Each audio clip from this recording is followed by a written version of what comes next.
नमस्कार, मैं हूं मयूरिका और वीएनएम टीवी पर आप मेरे साथ देख रहे हैं वीएनएम टीवी का प्राइम टाइम शो। इस प्राइम टाइम शो में हम अलग-अलग मुद्दे उठाते हैं। वैसे ज्यादातर मुद्दे हम गुजरात के उठाते हैं, लेकिन आज मुद्दा महाकुंभ का मैं इसमें ले रही हूं क्योंकि ये हर एक राज्य का, पूरे देश का मुद्दा बन गया है। 55 करोड़ लोग अब तक वहां स्नान कर चुके हैं और सरकार द्वारा इस तरह प्रमोट किया गया कि 144 साल बाद महाकुंभ का आयोजन हुआ है और आप सभी को आना है। बहुत सारे लोग, करोड़ों की संख्या में लोग पहुंच गए।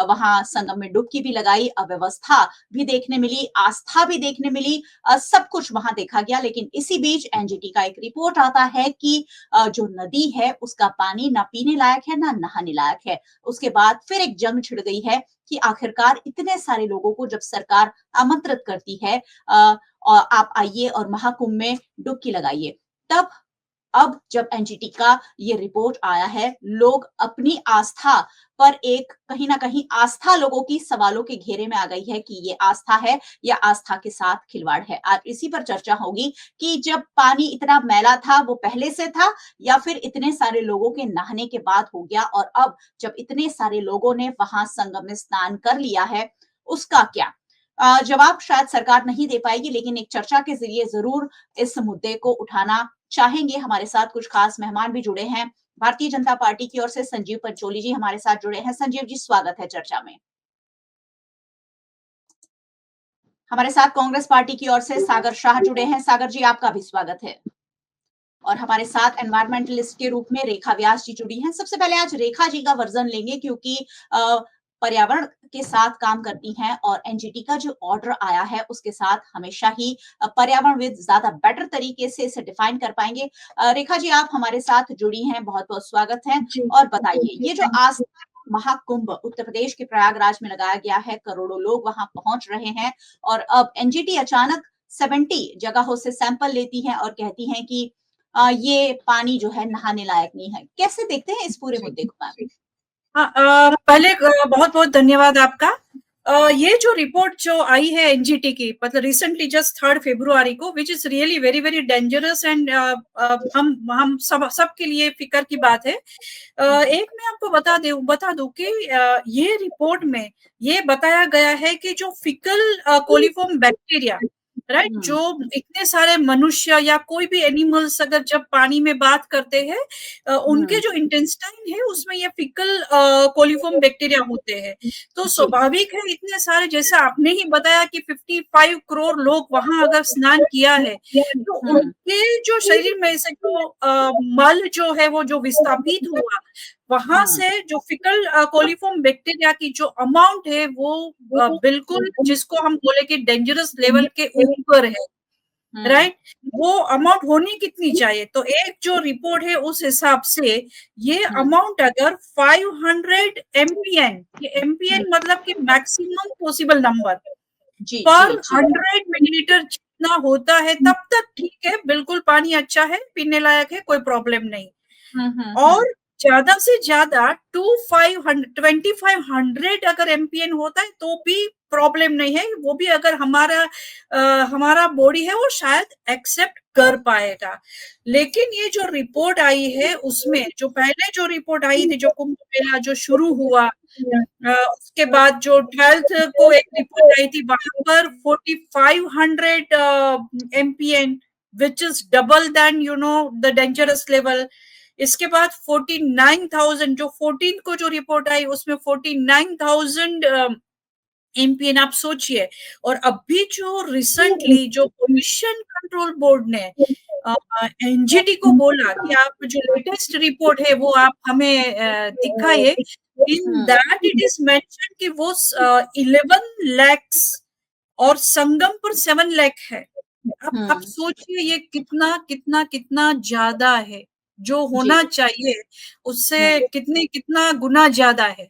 और इतना लेवल ज्यादा होने से क्या क्या नहीं हो सकता है, वो हमें एक लोगों की हेल्थ की भी फिक्र करनी चाहिए। आप समझ सकते हो, ये कोई भी अगर सुएज वाटर होता है में ये फिकल कॉलीफॉर्म बैक्टीरिया होता ही है, उसमें कोई आश्चर्य नहीं, लेकिन ये ट्रीटमेंट के बाद पानी में छोड़ना चाहिए। और फिकल कॉलीफॉर्म बैक्टीरिया के साथ इसमें अलग अलग दूसरे भी पैथोजेंस उसमें होते हैं, जिसमें वायरस और प्रोटोजुआ और अलग डिफरेंट के बैक्टीरिया, वो ह्यूमन बीइंग में सीरियस इलनेस पैदा कर सकता है, जैसे कि टाइफाइड, कोलेरा, वॉमिटिंग, डिसेंट्री, काफी सारे, इवन कैंसर, स्किन डिसीजेस, आई का इन्फेक्शन, तो इतने सारे डिसीजेस होने की भी संभावना है। आपने जैसे जो नंबर बताया कि लेटेस्ट 55 lakhs करोड़ लोग ने अगर स्नान किया है, तो हमें रियली वो फिक्र होनी चाहिए। मुझे लगता है कि सरकार ने इस बात को बिल्कुल सीरियसली नहीं लिया है कि इतने सारे लोगों के हेल्थ के साथ क्या खिलवाड़ हो रहा है। और दूसरा कि उत्तर प्रदेश की जो पोल्यूशन कंट्रोल बोर्ड है, वो तो जो रिपोर्ट दे रही है, वो बिल्कुल एनजीटी की रिपोर्ट के साथ मैच नहीं हो रही है। तो जुडिशरी भी इसके लिए क्वेश्चन पूछ रहे कि आप सही रिपोर्ट तो लाओ, क्योंकि ये रिपोर्ट शायद उन्होंने जो प्रोड्यूस की वो 12 जनवरी के पहले की थी, जिसमें ऑक्सीजन की मात्रा भी ज्यादा थी। और ये जो फिकल कॉलीफॉर्म बैक्टीरिया है, उसकी अमाउंट भी मैनेजेबल था। मतलब कि लोगों की हेल्थ के साथ यहाँ बिल्कुल खिलवाड़ हो रहा है, ऐसा लग रहा है। बिल्कुल जी। ये प्रदूषण बाद में फैला या कुंभ के पहले फैला, उस पर हम चर्चा करेंगे, लेकिन दो मेहमान हमारे साथ और जुड़े हैं, उनकी भी प्रतिक्रिया ले लेते हैं। भारतीय जनता पार्टी के प्रवक्ता संजीव जी हमारे साथ है। संजीव जी, बात जब एनजीटी की रिपोर्ट की आई है, तब ये सवाल उठता है कि आखिरकार इतने सारे लोगों को बुलाकर जिस तरह से प्रदूषण फैलाया गया, उस पर क्या कहेंगे संजीव जी? देखिए, आपका जो शब्द है ना मयूरिका जी, बुलाकर, वो बहुत सुंदर है। एक्चुअली हमारे देश में बुलावा तो क्या है कि सरकार का बुलावा तो हम हर घर जाके कोई न्योता नहीं देते, ये आस्था का विषय है और लोगों का प्रेम और भक्ति का विषय है। सरकार कहीं किसी के घर पे नहीं जाती है। सर, बहुत सारी एडवर्टाइजमेंट हुई है, बकायदा मुख्यमंत्री योगी आदित्यनाथ ने बड़े-बड़े इंटरव्यूज दिए हैं चैनल्स को कि आप आइए, हमने बहुत सारे इंतजाम किए हैं करोड़ों लोगों को। अब करोड़ों लोगों के इंतजाम ऐसे कर दिए हैं कि सारे पॉइंट बंद है और लोग चल के हजारों किलोमीटर चल के जा रहे हैं, वहां जा रहे हैं, वहां से अयोध्या जा रहे हैं। आस्था के साथ कोई सवाल जब आस्था का होता है नहीं होता है, लेकिन ये लोगों के साथ परेशानी है। अयोध्या के लोग परेशान हैं, प्रयागराज के लोग परेशान हैं, स्कूलें बंद कर देनी पड़ी है। ऐसे महाकुंभ का क्या फायदा, जहां डुबकी लगाकर एक व्यक्ति तो शायद पाप से मुक्ति पा रहा है, लेकिन दूसरा परेशानियों में गिर रहा है। संजीव जी। नहीं, मैं आपकी बात से संपूर्ण सहमत हूं, इसीलिए मैं महाकुंभ गया भी नहीं और मैं जाना भी नहीं चाहता। मैं पर्सनल लेवल पे ये समझता हूं कि ये जो भी पानी जो है वो मलिन ही रहेगा, क्योंकि अगर आप देखेंगे कोई स्विमिंग पूल है, उसमें एक साथ में 100 लोग अगर स्नान को पता नहीं चलेगा, वाटर मिलिन हो ही जाएगा। यहाँ एवरीडे 50 लाख से ज्यादा लोग अगर स्नान कर रहे हैं, तो इसमें कोई संदेह नहीं है कि पानी की जो मलिन की मात्रा है वो बढ़ेगी। तो लोगों की हमारे देश में आस्था बहुत है, हम किसी के आस्था के साथ में ये स्टेटमेंट नहीं दे सकते, खिलवाड़ नहीं कर सकते। जिसको ये लोकशाही देश है, जिसको जो ठीक लगे वो कर सकता है। पर मेरी खुद की राय है कि मैं नहीं गया हूं और भी लोग न जाए, जब तक कि गंगा तो गंगा है, मैया है। तो हमें भी अपनी आस्था का अगर भरोसा है तो आप जाइए, पर मेरी ये सोच है, अगर हाइजीन का आप सोच रहे हो तो मैं खुद नहीं गया और मैं न किसी को जाने दूंगा। जी बिल्कुल, ये बहुत अच्छी बात सर आपने कही है। मुझे लग रहा है एनजीटी के ऑर्डर के बाद वहां की सरकार को ये कहना चाहिए कि अगर अभी फिलहाल पानी प्रदूषित है, आप बाद में आ जाइए, गंगा वहीं रहने वाली, गंगा कहीं नहीं जा रही है। सागर जी के पास चलती हूँ। सागर जी, क्या कहेंगे? ये जो रिपोर्ट आती है, करोड़ों लोग वहां पहुंचते हैं, बहुत सारी परेशानियों का सामना लोग करते हैं और सोचते हैं कि कुंभ में ना आकर हमारे पापों का नाश हो जाएगा, लेकिन ये पापों का नाश क्या ऐसे हो पाएगा? और ये जो गंदा पानी लोगों के शरीर में चला गया है, उसका क्या? देखिए, मान्यताओं के साथ खिलवाड़ नहीं किया जा सकता। ये भारत देश है। भारत देश के अंदर अलग अलग धर्म है, अलग अलग धर्म को मानने वाले लोग रहते हैं। हम उनकी आस्था, फेथ या मान्यताओं के विरोध में नहीं जाना चाहते। ऐसा नहीं है कि कुंभ का मेला पहली बार हो रहा है। कुंभ का मेला कांग्रेस की सरकारों में भी होता था। आपको पता होगा तो कुछ ही साल पहले का एक वीडियो वायरल हुआ है, 1954 का कुंभ का मेला, उसका वीडियो बहुत ही वायरल हो रहा है। उस वीडियो के अंदर खुद उस वक्त के तत्कालीन प्रधानमंत्री जवाहरलाल नेहरू जी उस कुंभ के मेले में खुद वहां पर मौजूद थे और तत्कालीन उत्तर प्रदेश के मुख्यमंत्री भी वहां पर मौजूद थे, उनका पूरा परिवार वहां मौजूद था। लेकिन अब देखिए कि जब हम परंपराओं की बात करते हैं, ट्रेडिशन की बात करते हैं, आस्थाओं की बात करते हैं, फेथ की बात करते हैं और मान्यताओं की बात करते हैं तो उसके कोई प्रमाण नहीं होते। तो सदियों से भारत में ये माना जा रहा है कि ये जो कुंभ का मेला है वो जो एक युद्ध हुआ था, महामंथन हुआ था, अमृत का कुंभ जो निकला था, देवों और दानवों के बीच में जो युद्ध हुआ था, वार्ता के अनुसार, एक स्टोरी के अनुसार, उसको हम सत्य भी मान सकते हैं क्योंकि वो हमारी परंपरा है।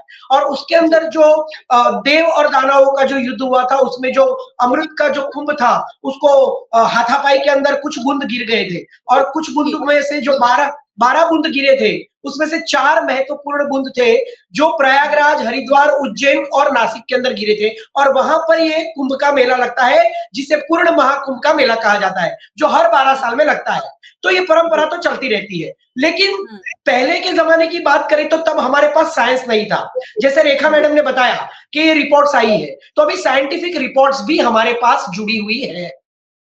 तो मान्यताओं के साथ अगर ये कुंभ के मेले का आयोजन किया गया है, ऐसा प्रचारित किया गया है कि 140 साल के बाद ये योग आया है और सबसे ज्यादा लाखों करोड़ों लोग आज इस कुंभ के मेले में आए हैं, उसका रिकॉर्ड बनाने के लिए अगर ये लोग प्रयत्न कर रहे हैं और गोदी मीडिया के द्वारा ये प्रचारित किया जा रहा है कि ऐसा पहली बार हो रहा है, तो मैं आपको बता दूं कि जब हम आजाद हुए थे तब हमारी पॉपुलेशन 39 करोड़ थी।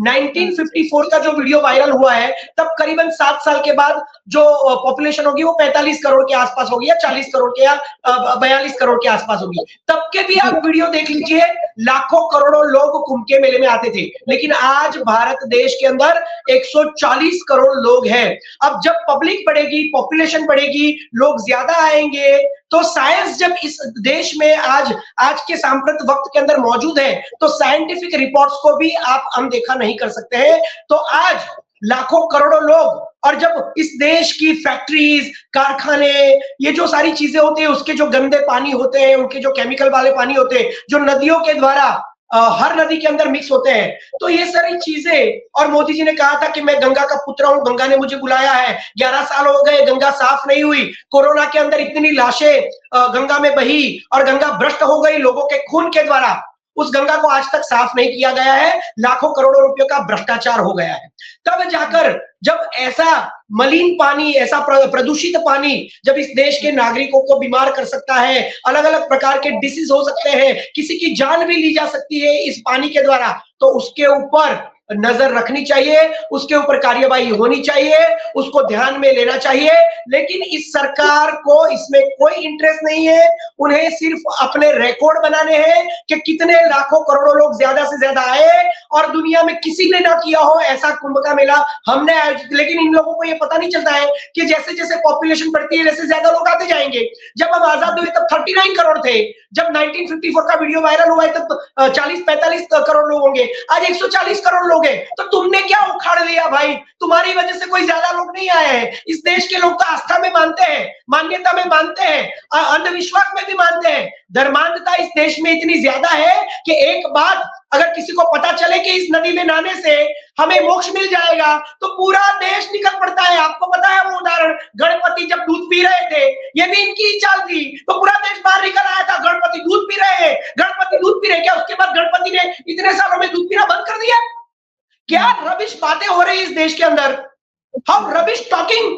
ये खुद की राजनीति को चमकाने के लिए, खुद के रिकॉर्ड पर रिकॉर्ड बनाने के लिए ये देश के लोगों की परवाह नहीं करते हैं। साइंटिफिक रिसर्च पर, साइंटिफिक रिपोर्ट्स पर ये लोग विश्वास नहीं करते, उसको अनदेखा करते हैं और लोगों को अंधविश्वास के अंदर लेकर आते हैं और ये प्रचारित किया जाता है कि 140 साल में पहली बार ऐसा योग आया है। अरे भाई, हर 12 साल में इस देश के अंदर, जैसे मैंने कहा, 4 बड़ी बड़ी जगहों पर, प्रयागराज, हरिद्वार, उज्जैन और नासिक में हर 12 साल में कुंभ के मेले लगते रहे हैं। और नेहरू जी से लेकर सोनिया गांधी से लेकर प्रियंका गांधी भी कुंभ के मेले में पानी में डुबकी लगा चुकी है। लेकिन आस्था एक अलग चीज होती है।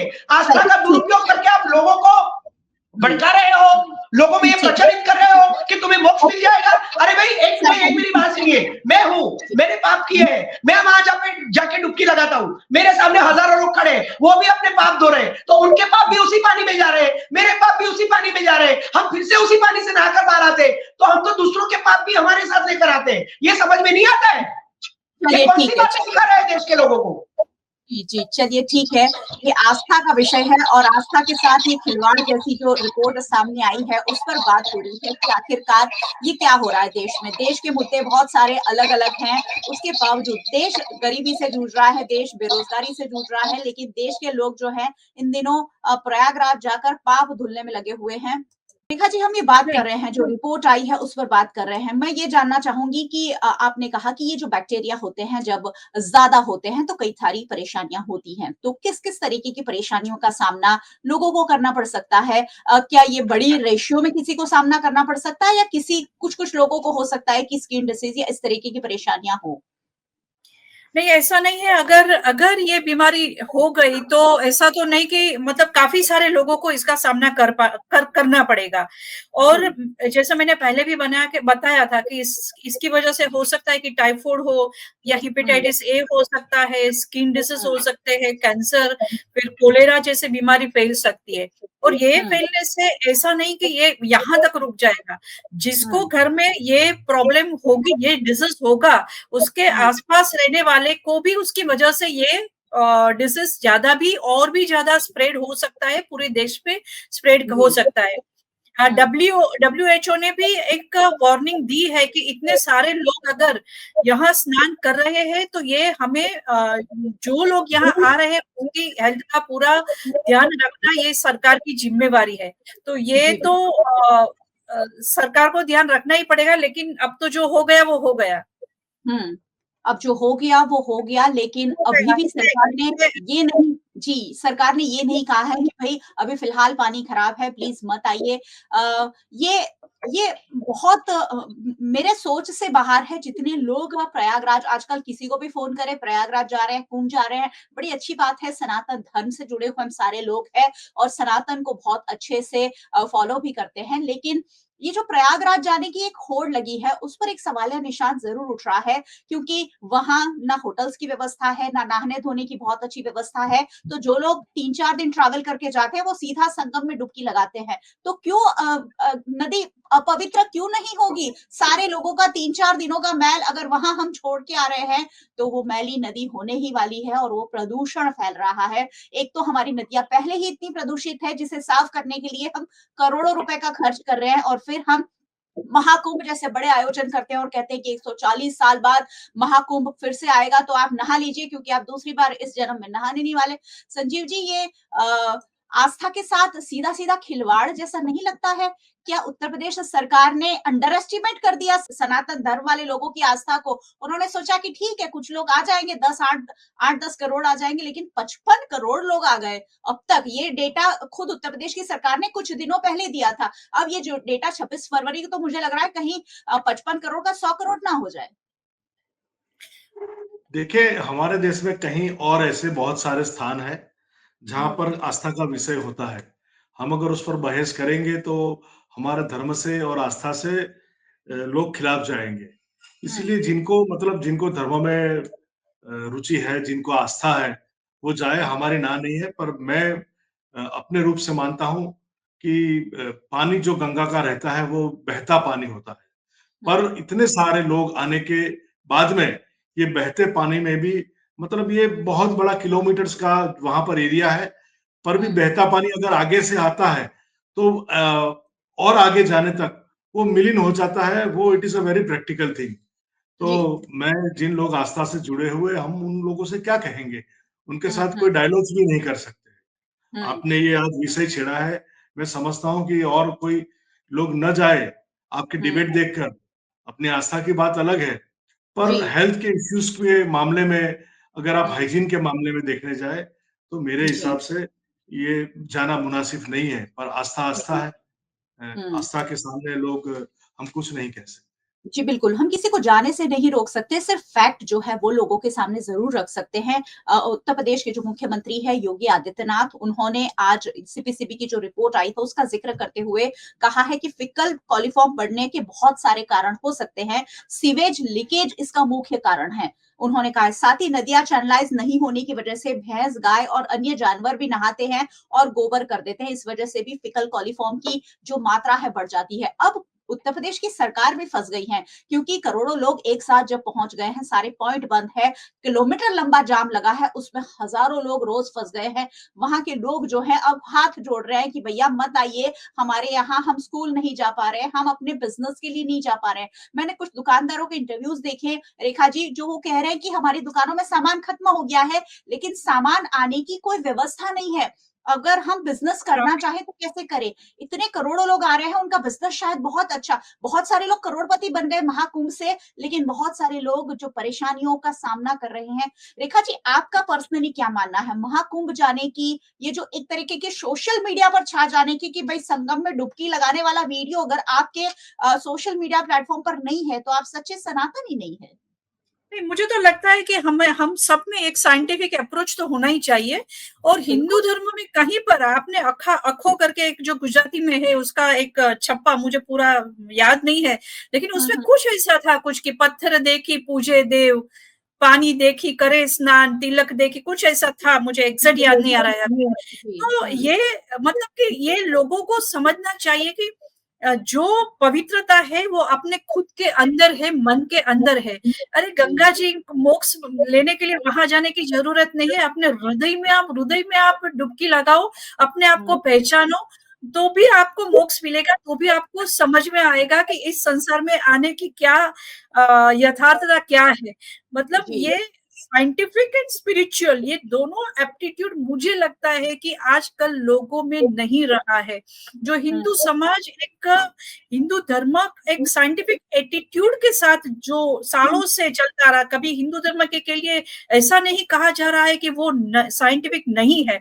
So there are many reasons behind it. लेकिन आजकल ये जो ब्लाइंड फेथ, एक जिसको बोले जो क्रेज है, जो एक बिल्कुल दूसरों को देखकर हमें भी ऐसा करना चाहिए, तो ये एक पागलपन जैसा मुझे लग रहा है। This is actually not true Hinduism, this is what I personally believe. तो मुझे लगता है कि एटलीस्ट जो पढ़े लिखे लोग हैं उनको तो साइंटिफिक एटीट्यूड रख के लोगों को एडवाइस देनी चाहिए कि आप कर्म करो तो आपको मोक्ष मिलेगा, अच्छा कर्म करो मोक्ष मिलेगा, क्यों नहीं मिलेगा।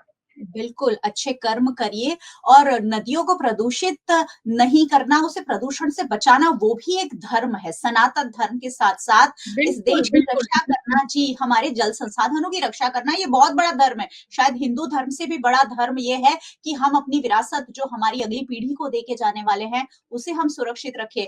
सागर जी, मुझे लग रहा है कि उत्तर प्रदेश के जो मुख्यमंत्री है योगी आदित्यनाथ, उनकी कुर्सी हो सकता था थोड़ी बहुत खतरे में थी और उन्होंने अपने शक्ति प्रदर्शन के लिए अपनी कैपेसिटी से बड़ा दाव खेल दिया और अब वो जो दाव है इस तरह से उल्टा पड़ गया है और इतनी ज्यादा तादाद में वहां लोग पहुंच गए हैं कि उत्तर प्रदेश की जो व्यवस्था है वो चरमरा गई है। मुझे लग रहा है उत्तर प्रदेश की फिर भी व्यवस्था बहुत अच्छी है। अगर गुजरात में ये महाकुंभ होता तो शायद हमारा पूरा गुजरात हमें बंद करना पड़ता, क्योंकि हमारे यहाँ तो व्यवस्था ही नहीं है शायद इतनी। क्या कहेंगे, ये सरकार ने जो काम किया है और जो विफलताएं आई है उस पर क्या कहेंगे? देखिए, सबसे पहले मैं अहमदाबाद की ही बात कर लेना चाहता हूँ, क्योंकि आपने गुजरात की बात की। तो यहाँ पर अहमदाबाद में साबरमती नदी है, ठीक है, वहां पर एक स्विमिंग कंपटीशन होनी थी। ये तो कोई इतनी बड़ी गंगा नदी नहीं है, और यहाँ पर तो रिवर फ्रंट भी बनाया है लाखों करोड़ों रुपए का, जहां पर पूरे अहमदाबाद के लोग आकर एंजॉय करते हैं और कहते हैं कि बहुत ही जबरदस्त रिवर फ्रंट बनाया है, और पूरा अहमदाबाद शहर वहां पे एंजॉय करता है। जहां पर मोदी जी ने चाइना के मुखिया को बुलाकर झूले पे झुलाया था और चाय पिलाई थी। उस अहमदाबाद की रिवर फ्रंट के पास बनी हुई जो साबरमती नदी है, वहां पर एक स्विमिंग कॉम्पिटिशन थी, उसको भी कैंसिल किया गया था, ये कहकर कि साबरमती नदी का पानी स्विमिंग कॉम्पिटिशन के लिए भी योग्य नहीं है। आप सोचिए, और जहां पर 55 करोड़ लोग नहा रहे हैं, वहां पर इनको यह आंकड़ा पूरा मिल जाता है कि 55 करोड़ लोग आए हैं, लेकिन जो भगदड़ में मर चुके हैं उनकी पूरी कितनी डेड बॉडी है उसके आंकड़े आज तक कहीं किसी के पास एग्जिट नहीं आए हैं और ना ही किसी गोदी मीडिया पर इसकी चर्चा हो रही है। आज तक अगर ऐसा आयोजन कांग्रेस ने किया होता, चाहे नमस्ते ट्रंप जैसा हो, हाउडी मोदी जैसा हो, या ये प्रयागराज में जो अभी हो रहा है कुंभ का मेला, उसके जैसा आयोजन अगर कांग्रेस ने किया होता और कांग्रेस के आयोजन में इतने लोग मर गए होते, तो पूरे देश के अंदर पूरी गोदी मीडिया कांग्रेस को लेकर, इतनी भगदड़ को लेकर और डेड बॉडी को लेकर इतने हंगामे करती कि आप बात नहीं पूछ सकते। लेकिन यहाँ पर इनके पास 55 करोड़ का आंकड़ा आ जाता है। ये कहते हैं, स्वीकार भी करते हैं कि ये गाय भैंस जो मलमूल मूत्र निकालते हैं उसकी वजह से गंदा हुआ होगा, यहाँ पर फैक्ट्रीज लीकेज हुई होगी। अरे भाई, वो भी आपको नहीं पता है कि लीकेज हुई होगी, तो आप क्या कर रहे हैं? सफाई करने के लिए आपने गंगा के पीछे पिछले 11 साल के अंदर लाखों करोड़ों रुपए खर्च कर दिए। अभी आप ये तो स्वीकार कर रहे हैं कि इसमें गाय भैंसे नहाती होगी तो मलमूत्र आता होगा, इसीलिए गंदा हुआ होगा, फैक्ट्रियां लीकेज होती होंगी, तो ये भी आपको नहीं पता है। लेकिन ये स्वीकार नहीं कर रहे हैं कि 55 करोड़ लोग नहा रहे हैं तो उसकी वजह से तो पानी गंदा होगा ही होगा। इसका स्वीकार ये नहीं कर रहे हैं। सत्ता, आप सत्ता की बात करते हैं, सत्य ही सत्ता है, सत्य ही सत्ता है। बाकी सारी कुर्सियों के किस्से कहानियों से बड़े नहीं हैं। इनकी कुर्सियां इनको पसंद है, ये साबित करना चाहते हैं, क्योंकि ये राहुल गांधी की तरह लाखों करोड़ों लोगों को जोड़कर रोड पर निकलेंगे तो इनके पीछे कोई भारत जोड़ो यात्रा में जुड़ेगा नहीं। इसीलिए ऐसा आयोजन करते हैं और रिकॉर्ड बनाते हैं और साबित करते हैं कि हम इतने करोड़ों लोगों में फेमस है, हम इतनी बड़ी पार्टी है, हमने इतने लाखों करोड़ों लोगों को जमा किया, हमने इतने लोगों को मोक्ष दिया। लेकिन मोक्ष के नाम पर हजारों सैकड़ों लोगों को मार डाला, फिर भी वो कहते हैं कि यहाँ पर जिसको मौत मिली वो तो मोक्ष पे गए। ऐसे लोग, ऐसी सोच वाले लोग, आप ये कहते हैं कि ऐसे साइंटिफिक रिसर्च और रिपोर्ट्स पर विश्वास करेंगे? इसका वो मतलब इसको वो अपने ध्यान में लेंगे? ये इन लोगों को कुछ पड़ी नहीं है, इनका आयोजन फ्लॉप है, ये सिर्फ आंकड़े दिखाते हैं। इनको जिसके आंकड़े दिखाने होते हैं उसके ही आंकड़े दिखाते हैं, इनको जिसके आंकड़े नहीं दिखाने होते वो सारे आंकड़े ये लोग छुपा देते हैं। चाहे वो गंगा में बही हुई लाशें हो या भगदड़ में मरी हुई मौतें हो, ये मौत के सौदागर लोग हैं। इनके हर आयोजन में मौतें होती है। चाहे किसान का आंदोलन हो तो 700 किसान मर जाते हैं, चाहे कोरोना मिसमैनेजमेंट है तो गंगा में लाशें बह जाती है, चाहे कुंभ का मेला तो यहाँ पे बहुत सारी भगदड़ में हजारों लोग मर जाते हैं, रेलवे स्टेशन पर लाखों लोग मर जाते हैं, पुलवामा में मर जाते हैं, गलवान घाटी में मर जाते हैं। ये लोग मौतों को कभी भी, ये कहते हैं, देश का प्रधानमंत्री कहता है कि मेरी वजह से मरे, ये लोग मौतों को गिनते ही नहीं है, दे डोंट काउंट डेथ्स। तो आप कहती है कि लोग बीमार पड़ेंगे तो इनको परवाह होगी? ये मौत को नहीं मानते हैं किसी की, ये कहते हैं मेरी वजह से मरे, तो लोग बेकार बीमार पड़ जाएंगे, इनको क्या पड़ी है? इनको तो अपना इतिहास बनाना है, इनको अपने आंकड़े दिखाने हैं। सागर जी, मेरे सवाल को सुनिए। राहुल जी और प्रियंका जी जा रहे हैं कि कैंसिल कर दिया महाकुंभ में नहाना? मैंने आपको पहले ही बताया है कि देश के पहले प्रधानमंत्री जवाहरलाल नेहरू भी जा चुके हैं, सोनिया गांधी भी जा चुकी है, राहुल गांधी भी जा सकते हैं। किसी का कोई परमिशन लेने की जरूरत नहीं है। यह देश सबका है और कांग्रेस सर्वधर्म समान में मानती है और सर्वधर्म समान में हिंदू धर्म भी आ जाता है। अगर राहुल गांधी और प्रियंका गांधी को जाना होगा तो वो भी हिंदू धर्म को सम्मान देते हैं, उनको जब जाना होगा वो जाएंगे। उसके लिए किसी मोदी, किसी शाह, किसी हेमंत बिश्वा शर्मा या किसी योगी आदित्यनाथ की परमिशन लेने की हमको जरूरत नहीं है। We are not answerable to this people who cannot organise a proper any event. ठीक है सर, ठीक है। चल रेखा जी से मैं एक छोटी सी बात जानना चाहूंगी। मैम, क्या जो कुंभ का आयोजन हुआ 14 फरवरी, उससे पहले का कोई डाटा हमारे पास है कि उस वक्त पानी का जो स्तर था, क्योंकि उस वक्त तो पानी प्रदूषित है कि नहीं वो भी सारी चीजें नापी गई थी, जांची गई थी। क्या पहले से ये पानी प्रदूषित था या कुंभ में नहाने के बाद हुआ है? क्या उसका कोई डाटा है हमारे पास? नहीं, मतलब ऑलरेडी यही बात जो डिस्कशन पर हो रही है कि जो उत्तर प्रदेश का जो UPPCB, Uttar Pradesh pollution control board ने जो रिपोर्ट दी है, तो एक इस पर एक आर्ग्यूमेंट भी है कि उसमें जो ऑक्सीजन लेवल है, डिजोल्व ऑक्सीजन लेवल, जिनकी मात्रा सही है, जो होनी चाहिए 7-8 के ऊपर, और इसके अंदर जो फीकल कॉलीफॉर्म बैक्टीरिया का जो अमाउंट है वो भी नॉर्मल है। मतलब ये सब एक मतलब एनजीटी का ये बताना है कि ये जो रिपोर्ट है ये अभी की नहीं है, ये पहले की रिपोर्ट है। तो ये महाकुंभ जब 12 जनवरी के पहले की, तो तब तो सब सही था। और दूसरा मुझे आपको ये भी बताना है कि आपने जो बताई कि योगी आदित्यनाथ ने ये बताया कि गाय भैंस को नहाने की वजह से ये हुआ, तो गाय और भैंस तो यहाँ मोक्ष लेने के लिए पूरे इंडिया में से वहां नहीं गए, वो तो जब पहले भी जितने नंबर में थे उतने ही नंबर में वहां पर है, तो एकदम से इंक्रीज हो गया, तो उसका लेवल इतने सारे लोगों ने यहाँ स्नान किया है, वही रीजन है। तो गाय भैंस का मतलब ये भी एक हंसने जैसी बात है कि ऐसा रीजन भी योगी जी बता रहे हैं। बिल्कुल हास्यास्पद है। और 55 करोड़ का जो आंकड़ा था आज 57 करोड़ हो गया है। ये यूपी सरकार ने खुद आज आंकड़ा दिया है कि 57 करोड़ लोग अब तक संगम में डुबकी लगा चुके हैं। अब वीवीआईपी अब लगातार आ रहे हैं क्योंकि अब जो कुंभ है वो खत्म होने वाला है। संजीव जी, एक एंड नोट पर कुछ कहना चाहें कि इस तरीके का जो आयोजन सरकार बड़े पैमाने पर कर तो देती है, लेकिन जब उस पर खरा नहीं उतर पाती है तो अब अलग अलग तरीके की बातें शुरू हो गई। योगी आदित्यनाथ खुद बैकफुट पर आ गए हैं और योगी आदित्यनाथ ने अपना एक शक्ति प्रदर्शन तो देश में बहुत बड़ा कर दिया, अपना कद बहुत बड़ा कर दिया, लेकिन बहुत सारे लोगों को मुसीबत में भी डाल दिया। देखिए मयूरिका जी, ये कोई शक्ति प्रदर्शन का मामला नहीं है। ये हमारे हिंदू संस्कृति के लोग जो आस्था के साथ जुड़े हैं, बहुत बड़ी सियासत हुई है और आप उससे इनकार नहीं कर पाएंगे। नहीं, देखिए आपका सोच अलग है, मेरा सोच अलग है। आप कह सकते हैं, आपका ये हक है, पर मेरा कहना ये है कि ये कोई सियासत का और ये मामला नहीं। ये देश के पहले अखिलेश यादव ने भी किया था, उससे पहले जितने भी मुख्यमंत्री उत्तर प्रदेश में आए थे, सभी लोगों ने महाकुंभ का, यानी सभी लोगों ने किया था। सभी की आस्था को कहीं ना कहीं भुनाया जा रहा है। सभी लोगों ने किया था जो जहां पर कार्यभार पे थे।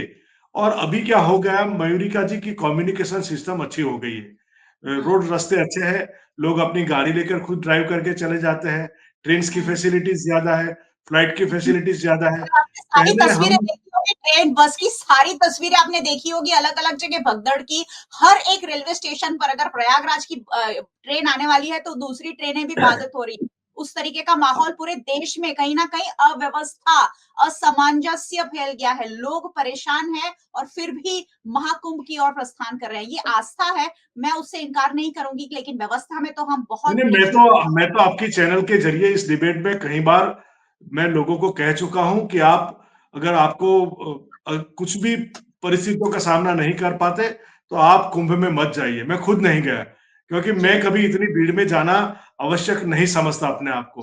कुछ लोग समझते हैं चले जाए, आस्था के साथ जुड़ा हुआ मामला है, पर मैं रेकमेंड इसीलिए नहीं करता हूं कि मैं मेरे पास एक सोच है कि भाई इतने लोग, मैं स्विमिंग पूल में भी कभी स्विमिंग नहीं करता, नहीं करता, सोच रखती हूँ मैं कोई होटल में नहीं करता क्योंकि मैं उसे हाइजीन नहीं समझता।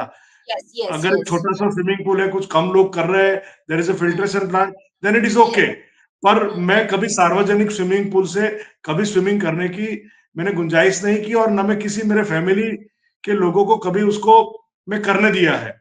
मैं कहता हूँ हर बार कि भाई अपने हमारा हाइजीन का पहले ख्याल रखना चाहिए, पर आस्था से जुड़ा मामला है, जो भी मुख्यमंत्रियों ने किया है आज तक सब अच्छा किया है। माननीय योगी जी ने जो किया है वो बेहतरीन किया है। इसलिए किया है कि जो लोग आके वहां जाके आए हैं, स्नान के अलावा समय में आके आए हैं, उन लोगों का कहना है कि प्रशासन की व्यवस्था अच्छी है।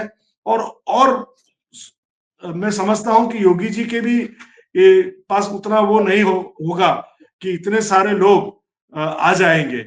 वो डेटा नहीं होगा उन लोगों के पास भी कि भाई इतने सारे लोग एक साथ में आ जाएंगे। तो ये भी आ गया है, आस्था का विषय है, हम किसी को कुछ कह नहीं सकते। हर हर महादेव, इसके अलावा क्या बोल सकते। चलिए, व्यवस्था तो अच्छी थी लेकिन ना काफी हो गई। व्यवस्था बहुत अच्छी थी। मैं तो कह रही हूँ कि गुजरात में अगर ये होता तो पूरा गुजरात बंद करने की नौबत आती। सागर जी, हमारे पास वक्त कम है लेकिन आप कुछ कहना चाह रहे हैं, बताइए। जो योगी जी मोक्ष की बात करते हैं वो तुरंत ही अपने संसद में बैठकर जब जबानों की बात आती है तो उर्दू को कहते हैं कि उर्दू बोलने वाले लोग कठमुल्ले होते हैं। ऐसी जबान वालों को, दिल में ऐसी मानसिकता रखने वाले को इस जिंदगी में मैं कहना चाहता हूं कि कुंभ के मेले में हर 12 साल के बाद डुबकी लगाओगे ना, फिर भी आपको मोक्ष नहीं मिलेगा। योगी जी, आपने जिन मुसलमानों को और भारतीय जनता पार्टी ने जिन मुसलमानों को गुजरात में नवरात्रि में और कुंभ के मेले में मुसलमानों को आने के लिए बैन किया था, जब ये भगदड़ मची, लोग मर गए, तो उन्हीं मुसलमानों ने इन्हीं मरे हुए लोगों के परिवार के लोगों को खाना पीना पानी सब कुछ दिया है। अगर आप ये काम करोगे तो मोक्ष मिलेगा, लेकिन आप संसद में बैठकर गाली बोलोगे तो आपको मोक्ष कभी नहीं मिलेगा। आप अपने आंकड़े बताकर, अपना इतिहास बताकर अपनी राजनीति को चमकाना चाहते हैं। आपको किसी की मौत से कोई लेना देना नहीं। तो आपके दूषित पानी से अगर किसी को रोग भी हो जाए और उस रोग से भी कितने लोग मर जाए, इनको कोई फर्क नहीं पड़ता है। इनको 55 करोड़ है या 57 करोड़ है, सिर्फ उसी में इंटरेस्ट है। इनकी जबान पर जबान है, इनका कल्चर खराब है, इनकी मानसिकता खराब है। ये संसद में बैठकर देश की जबानों को गाली देते हैं। चलिए ठीक है, ये देश है ना, हिंदू और मुस्लिम में नहीं मानता। कभी भी किसी की सहायता करनी है या किसी की होटल में जाना है तो हम कभी हिंदू या मुसलमान डिफाइन ही नहीं करते हैं। ये सरकारें और पॉलिटिकल पार्टीज, आप जैसे लोगों की जो पॉलिटिकल पार्टीज है वो डिफाइन करती हैं। चलिए रेखा जी से एक लास्ट कमेंट ले लूंगी। मैम, महाकुंभ जैसे आयोजन क्या देश में होने चाहिए? क्या देश के पर्यावरण को, एक तरफ तो आप जैसे लोग सालों से लड़ रहे हैं नदियों को बचाने के लिए और एक तरफ सरकारें जो हैं वो नदियों को प्रदूषित करने में लगी हैं।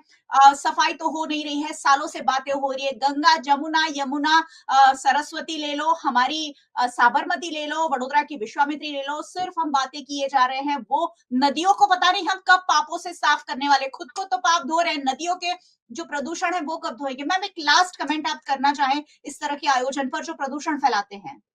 नहीं, बिल्कुल नहीं। मैं तो बिल्कुल व्यक्तिगत तरीके से इसके बिल्कुल खिलाफ हूँ। मैं मानती हूँ कि इवेंट ऐसी ही होनी चाहिए जो सस्टेनेबल डेवलपमेंट के साथ रहे और सबके विकास और इसके साथ साथ पर्यावरण की भी सुरक्षा करे। ऐसी ही इवेंट होनी चाहिए। तो मैं बिल्कुल खिलाफ हूँ। आस्था का सवाल है, अलग है, लेकिन उसको हाईलाइट नहीं करना चाहिए। और जैसे संजीव भाई ने बताया कि इसकी पब्लिसिटी सोशल मीडिया से हुई है, मेरा ये भी कहना है कि नहीं, न्यूज़पेपर में काफी सारी एडवर्टाइजमेंट भी इसके लिए आई है। तो नहीं, सरकार का फोकस बिल्कुल अपना एडमिनिस्ट्रेशन के बारे में होना चाहिए और लोगों के विकास के लिए वो काम करे। ऐसे इवेंट मैनेजमेंट के लिए सरकार नहीं बनी हुई है। उनका फोकस चेंज हो जाएगा तो देश के युवा को फिर जॉब्स की, एम्प्लॉयमेंट की ये सब प्रॉब्लम आएगी। जी बिल्कुल, हमारे देश के मुद्दे कुछ और है और हम महाकुंभ पर बातें कर रहे हैं और महाकुंभ में डुबकियां लगा रहे हैं। देश के जो आम नागरिक है वो एक टूर पर पूरी जिंदगी में नहीं जा पाते, लेकिन महाकुंभ जा रहे हैं, पैसे खर्च करके जा रहे हैं, शायद किसी से उधार लेके भी जा रहे हैं। जब नवरात्रि होती है हमें नॉइस पॉल्यूशन असर करता है, जब गणपति होता है तो हम कचरा ना फैलाएं ऐसा कहते हैं, हम दिवाली में पटाखे ना जलाएं ऐसा कहते हैं, लेकिन महाकुंभ में हम करोड़ों लोग एक साथ प्रदूषण फैला रहे हैं। मुझे लग रहा है सरकारों को सोचना होगा, क्योंकि हम ऑलरेडी हमारी जो पीढ़ी है उन्हें प्रदूषण की भेंट देके जा रहे हैं। ऐसे में ऐसे बड़े आयोजन हो सकता है किसी की आस्था हो, लेकिन आस्था के साथ ये जो सवाल है उस पर जरूर सबको सोचना होगा। मैं जरा भी यहाँ शब्दों के साथ नाइंसाफी नहीं कर रही हूँ, बहुत खुलकर बोल रही हूँ कि सबको सोचना होगा, क्योंकि ये धरती सबकी है, नदियां सबकी माता है। माता को ही प्रदूषित करेंगे तो शायद हमारा अस्तित्व ही नहीं बचेगा। चलिए, बहुत बहुत शुक्रिया आप सभी का हमारे साथ जुड़ने के लिए। Thank you so much, thank you. और बहुत बहुत शुक्रिया व्यूअर्स का जुड़ने के लिए, लेकिन व्यूअर्स को हमेशा जुड़ना चाहिए। ये सारी बातें वो है जो हर किसी के लिए जानना जरूरी है, जो कुंभ में गए, नहीं गए सब, और आने वाले कुंभ में जाने वाले हैं उन सभी के लिए, क्योंकि ये हम सबसे जुड़ी बात है। महाकुंभ जाने से किसी के पाप नहीं धुलने वाले हैं। आप अच्छे कार्य करिए, अपने आप आपको अच्छे फल मिलेंगे। वीएनएम टीवी को आप यूट्यूब चैनल पर देख रहे हैं, जरूर देखते रहिए, और अगर हमारे चैनल पर नए आए हैं तो सब्सक्राइब किए बिना बिल्कुल मत जाइएगा, साथ ही बेल आइकन प्रेस कर दीजिएगा, क्योंकि हम यहाँ वही बातें करते हैं जो आपसे जुड़ी है और आपके लिए जानना बेहद जरूरी है। आप हमें ओटीटी प्लेटफॉर्म्स पर देख रहे हैं, डेली हंट, वोडाफोन टीवी, जियो टीवी और जियो टीवी फाइबर। 498 नंबर के चैनल पर वीएनएम टीवी को 24 घंटे लगातार देखा जा सकता है। आप हमें फेसबुक पर देख रहे हैं, हम बहुत सारी फालतू की रील्स लोगों के साथ शेयर करते हैं। ये सारी बातें प्लीज शेयर कीजिए, क्योंकि जरूरी है हर व्यक्ति इन बातों की गहराइयों को जाने। वीएनएम टीवी को रोज देखते रहिए, रोज रात 10 बजे ये शो मेरे साथ वीएनएम टीवी पर आप देख सकते हैं, जहां गहन मुद्दों पर हम चर्चा करते हैं। देखते रहिए वीएनएम टीवी। नमस्कार।